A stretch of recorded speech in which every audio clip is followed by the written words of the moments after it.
Défaite 2-1 de Newcastle. Et franchement, j'ai mis un peu de temps à faire le débrief parce que j'avais besoin de me calmer parce que ce match m'a vraiment énervé. En plus, que dire des supporters d'Arsenal que je connais qui sont venus me narguer. Mais bon, c'est le jeu, c'est pas grave. Mais voilà, je pense que ce match s'est décidé notamment sur des faits d'arbitrage. Et aussi, quand même, faut le dire honnêtement, que le visage qu'a montré Newcastle est insuffisant. On se fait dominer à domicile la deuxième mi-temps, je n'en parle même pas, on n'a pas eu une occasion. Le visage qu'a montré certains joueurs, comme Gordon, c'est insuffisant. Joelinton, il doit mieux faire. Le meilleur joueur du match, je dirais, c'est Nick Pope. Même si Cho, il a fait plutôt un bon match. Mais offensivement, c'était assez pauvre.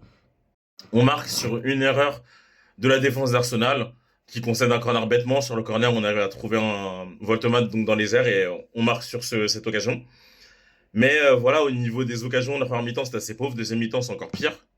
Au niveau des changements, il y a eu la blessure de Livramento par le catcheur Saliba, parce que oui, il faut le dire, c'est un catcheur, hein, la blessure qu'il a faite, je comprends pas. Il s'en est sorti sans aucun jaune, hein. Et que dire de cette main de Gabriel, hein, Gabriel qui apparemment est gardien à ses heures perdues. Donc voilà, c'est un bon réflexe de gardien, bravo à lui.